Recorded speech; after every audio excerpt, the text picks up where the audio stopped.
Tonight I'll read Chapter 11, Wyrm-Lore. Emily shrugged. You're the bookworm. Worm some books. Sam grinned and started to pick out books at random, piling them on to the dark oak table in the centre of the room. When the stack was high enough to wobble alarmingly, he settled down in one of the big carved chairs and started to flick through them one by one. Emily wandered through the room, peering into cabinets and display cases, poking in boxes and scanning the bookshelves for interesting-looking titles. She picked one out, Revealed by Dredging, by Terence Blydell, and flicked through it. It was full of black and white line engravings of broken bits of pottery. One page was written on in brown ink. The illustration showed a couple of rough pottery figures with skull-like heads. The text read simply, Unknown figures from Moot Canal Dredge, Bronze Age. Someone, probably Lord Cotman, Emily thought, had scribbled next to them, Probable early votive offerings to the god Bloten Coeli from a household well temple. The clay figures looked vaguely sinister, and Emily replaced the book with a shudder. The room was bigger than it looked, as it was so crammed with ceiling-high cabinets and free-standing bookcases that it was impossible to see how far it went back. She wound her way through the maze and finally came to what appeared to be the end wall, lined with shelves laden with books, only to discover that it was in fact another huge free-standing bookcase.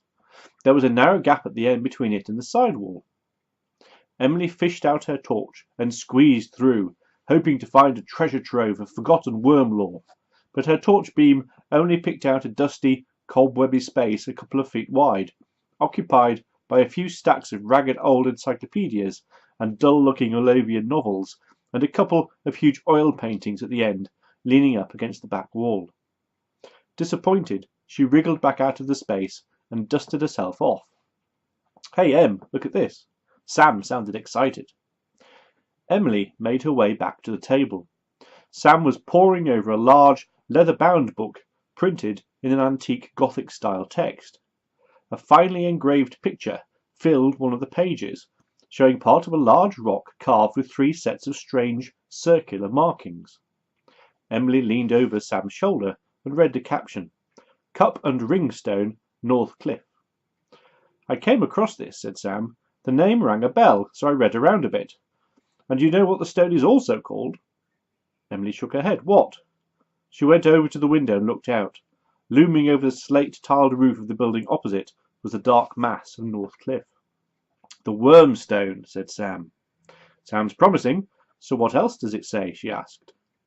Bisecting the dark rock of North Cliff in the distance was a thin white line, starting off narrow at the top and gently widening as it fell. The river Forge ended its journey across the Adamore there to cascade hundreds of feet down North Cliff into the deep pool at its base, then wound its way around the town walls to the west and south before entering Lake Orme. The sight of the waterfall never failed to fill Emily with wonder. The cup and ringstone positioned on Adamore above the ancient town of Wormswell is of primitive design and ancient appearance, read Sam. He looked at Emily. I'm saying it like it's written. He's a bit full of himself, the bloke who wrote this. Emily nodded. Carry on. Sam continued. The origins and purpose of this and similar stones found scattered across the moors of the North Country are lost in antiquity. It should raise little surprise, then, that rustic, untutored minds have fermented their own explanations for these mysterious circular carvings. Folk stories abound. The unique positioning of this particular stone, placed as it is at the very brink of the Snæfell cascade, has excited much superstitious tongue-wagging. Wait, where did you say it was? He says on the brink of the Snæfell cascade. Really? Emily strained to see the top of the waterfall, but it was too distant to see clearly. She looked around the room, and her eye was caught by the golden gleam of brass in a corner. She hauled it out, an old brass-cased telescope on a wooden tripod. She set it up in front of the window and, with a bit of fiddling about, focused it on top of the waterfall. "I can see it," she said with excitement. "It sticks out right in the middle of where the water goes over. It looks like some kind of diving platform." Sam looked perturbed. "Bit of a long way down," he said.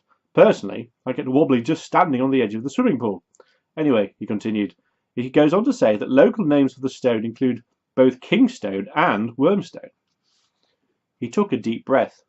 Regarding the name Kingstone, some say that the early tribal kings were found standing on the stone while their subjects stood in the valley below, the king literally lord of all he surveyed.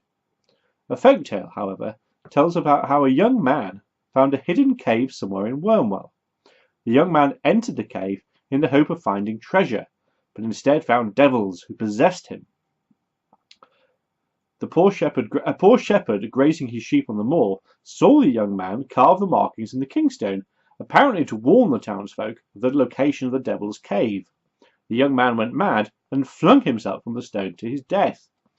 Overcome by the tragedy of what he'd witnessed, the shepherd spent the rest of his days wandering the town aimlessly, and when he died years later, he just kept repeating one phrase over and over, something that the young man had apparently screamed as he fell from the rock, which was, "Stone eyes see the hidden hoard of kings."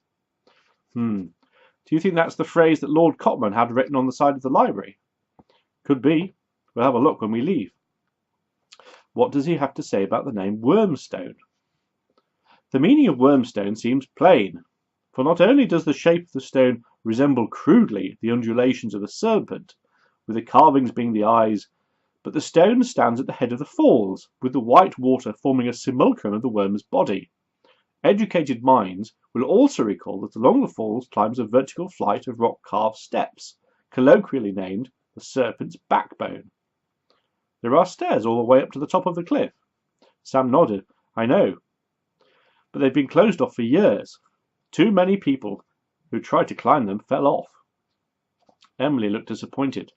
"But the Wormstone has nothing to do with our worms, does it? It's just called that because it looks a bit like a snake. It's not going to help us get into the Abbey." Sam shrugged. "Seems like it." He put the book down on the table and pushed it away. "I'll see what else I can dig up." Silence descended once more, interrupted only by the dry rustle of old pages being turned. Emily stared out of the window, her thoughts wandering. Something tugged at her attention, like a flag waving at the edge of her sight. She frowned. What was it? Something had changed. She'd been aware of the slow, occasional thump of Egil at the desk stamping books, but now what she heard was a rapid thud, thud, thud. What had got into him? Feeling uneasy, she walked to the door and looked down through the balcony railings to the counter below. She was appalled to see Mrs. Harrow and her husband Sir Harold following a flustered-looking Miss Fairchild across the hall towards the stairs at the back. Mrs. Harrow wore a dark jacket over a dark patterned dress. From where she stood, it looked to Emily like the pattern on the dress was of coils of barbed wire. Sir Harold wore a military-looking khaki-coloured jacket and sharply creased navy blue trousers. His short white hair shone in the dim light. Egil was still pounding away with his rubber stamp, then looked up and caught her eye. Emily mouthed, "Coming up here?" Egil nodded silently. "Thank you." She dashed back into the Cotman room. Sam looked up from his books in alarm. "Leave them! The Harrows are coming!" "Here? Yes, right now." Sam looked panic-stricken. "If they catch us here, they'll know for sure it was us last night." "Hurry!" Emily peeked through the door. A red-faced Miss Fairchild was just appearing at the top of the stairs. It was too late to escape that way. Emily hastily shut the door. "This way." Sam followed her through the maze of cabinets and bookcases to the back of the room. They squeezed through the gap at the end of the final bookcase and into the dark, dusty space beyond. Just as Sam wriggled through, the door crashed open and Mrs. Harrow stormed in. Sir Harold followed her and Miss Fairchild brought up the rear. Emily watched them through a gap between the books, her heart beating so heavily that when she looked down she could see her hands trembling with each pulse. She was disturbed to see that even now she was closer, the pattern on Mrs. Harrow's dress still looked like barbed wire. "There's no one here," said Mrs. Harrow to Miss Fairchild accusingly. "You said the room was already occupied." Perhaps the students went out for a break, suggested Miss Fairchild. They could be back at any minute. Well, seeing as they're not here, Sir Harold and I will use the room. If you see them return, tell them that they will have to wait until we're finished. Miss Fairchild frowned. Emily could see her glancing around the room, trying to understand where she and Sam had disappeared to. Mrs. Harrow's face changed from haughty to suspicious. Who did you say these students were? Emily's heart was in her mouth, willing Miss Fairchild not to tell Mrs. Harrow their names. Miss Fairchild smiled brightly. They're just students. If I see them, I'll make sure they don't come up and disturb your important work. She left the room, shutting the door behind her. Impertinent madam, said Sir Harold. His small mouth pursed. She won't be feeling so clever soon. Emily was startled to see him take a box of matches from his jacket pocket and look around the room. Where do you think I should start it? Find a pile of loose papers at the bottom of a bookcase, his wife suggested. We need to make sure that it takes hold and destroys the place. After last night, we can't afford to have people poking around in here, looking for answers. I told you we should have burned this years ago. So when it's good and hot, we go downstairs and tell the library people that their missing students must have been messing around and started a fire. Silly children. Sir Harold nodded. Excellent. He grabbed a pile of old pamphlets from a shelf and dropped them in a pile at the base of a bookcase. Wait a minute, Harold, said Mrs. Harrow, sounding concerned. She was standing at the table, looking through Sam's pile of books. Somebody's been a busy beaver, said Sir Harold. Do you think it's Eric Bright's girl? Her hair was dry when I tested it last night, said Mrs. Harrow. It can't be her. Maybe she had more time to get home than you think, said Sir Harold. My gut tells me it's her. Who knows what Bright might have told her? I don't trust him. At the moment, he's necessary, said Mrs. Harrow. With his knowledge of the buildings in the town, if anyone can find his way into the Abbey, it'll be him. He told me last night that based on some ancient plans he's found, he suspects there's a secret network of underground tunnels that link the Abbey to the rest of Wyrm-Lore. Emily glanced at Sam, who raised his eyebrows. Said Sir Harold. Well, I suppose it's our best bet right now. The wardens aren't shadow-bound enough yet to go for a full-scale attack on the Abbey and take the calyx by force. Emily frowned, trying to understand what she was hearing. Shadow-bound? Full-scale attack?